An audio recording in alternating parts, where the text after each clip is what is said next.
We are hearing news every day that real estate prices are coming down, so it is very normal to take a wait and see approach. The thing is, demand for Toronto properties has dropped at least 30 to 40% from the same point last year, and so we are seeing a lot more properties, some really great deals in fact, just sitting on the market, not moving at all. And as crazy as it might seem to you, a few people on our team did buy real estate in the past few weeks. So in this video, I'm going to share with you how we go about making real estate investing decisions in any market, even in markets like today. But before I continue, if you enjoy content like this, don't forget to give this video a thumbs up and subscribe to our channel so you don't miss other videos like this made specifically for real estate investors in Toronto. We're expecting the target interest rate to get to around 3.8% in the US by next year based on the Fed's projections in mid-June. So in Canada, we'll probably have to get to similar levels just to keep our loonie stable, and this will mean prices might have to come down by more than 20% just to keep mortgage payments stable. Now, in my last video, I did talk about how investors do have a little bit more of a buffer compared to end users from rental income. So if rents do stay the same, Toronto freeholds need to come down 13% to stay cash flow positive. And if we see rents rebound by another 5%, then prices might need to drop by a smaller 8%. Now, we know many investors out there who do have the funds ready to buy, and we know this because we get asked every week from different people when we think prices will bottom out.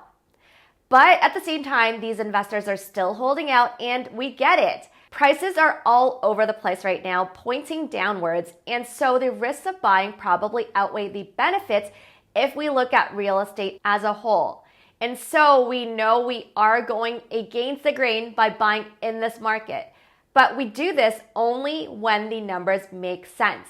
And so in this video, we want to take you back to the real estate investing basics and share with you our core principles that we use to make real estate investing decisions in any market. Hopefully this can help you make better decisions even in times like this. Our first principle is that a great real estate deal is less about average prices and more about who you buy from. We are in a very uneven housing market right now. Some sellers are still expecting prices that were seen back in early 2022, and other sellers might be very motivated to sell because they need the cash elsewhere. But the fact that we are in a buyer's market right now, and we're probably going to be in an even deeper buyer's market soon, mean that we are seeing more and more motivated sellers lately. And when we meet the right motivated seller who's willing to give you a great discount, it's very likely to score a deal that's just as good or even better than when prices might be when they reach the bottom. Our second principle is that the bottom is just really hard to time just right. Looking at historical trends, the way down is typically steeper and shorter than the way up, and it's probably going to come a lot sooner than most people expect simply because we are experiencing extremely fast rate hikes. Honestly, you'll probably realize that we hit rock bottom when prices come up again, and by that point, we're probably going to be back to prices that we are today. The big difference between now and then would be your competition. It's definitely a less stressful time now, so if you do prefer to include financing or inspection conditions and you don't like to be pressured by bidding wars and offer dates, this is the time to buy. Our third principle is because we are going to experience very high interest rates, you'll want to prioritize better cash flows. And if you buy right now, you will get better cash flows because you end up locking in lower monthly payments. Here's an example. If you buy a $1.2 million property now when variable rates are at 3%, your monthly payment is $4,000 and it will stay that way even when rates go to 4.5%. On the other hand, when variable rates are at 4.5%, your monthly payment will be closer to $4,800, which means you'll be out an extra $800 per month. At the end of the day, we think you should always focus on fundamentals to make better real estate investing decisions, and the safest way to make money from real estate is from stable rental income, which you should probably prioritize these days. This means focusing on investment neighborhoods and types of properties that can generate the best rent yields. We also recommend that you choose more stable markets. And the fact is, Toronto is a more stable market compared to the suburbs. Looking at historical trends, suburb prices usually go up faster when interest rates are low, and they also see bigger drops when rates go higher. So this means choosing Toronto, if you can afford it, will help you lower your risk in shaky markets like today, and you'll end up getting better risk-adjusted returns. Now, another way to generate more reliable returns with real estate is to take on value-add renovations. I mentioned earlier that the overall demand has dropped by over 30% already, and if you search specifically for properties that need a lot of work, the demand drops even more, and so there's a higher chance of scoring great deals here. Here's what it might look like. Instead of paying $1.3 million for a 3-unit home that is ready to move into, you might be able to get a similar house for $1 million that needs a lot of major work.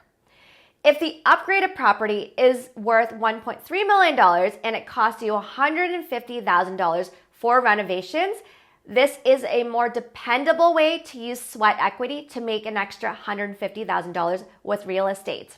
Next, leverage can increase your returns, but it can also increase your losses. So this might be the time to think about deleveraging if you need stronger holding power. Typically, investors go with a 20% down payment, but we are seeing more investors putting more money down. And here's the interesting bit.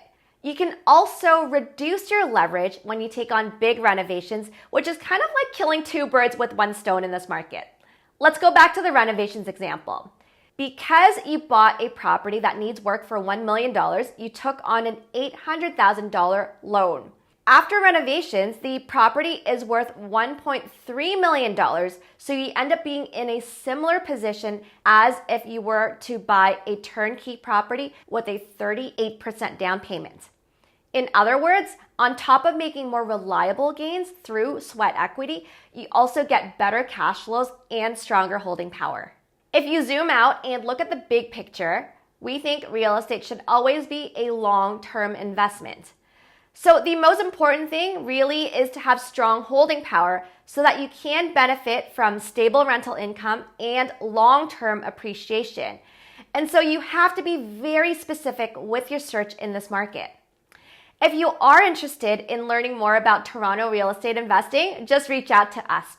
We'd be happy to show you properties where the numbers make sense, walk you through what you might be in for in terms of renovations, and connect you with a reliable network of contractors to help you get value-add work done.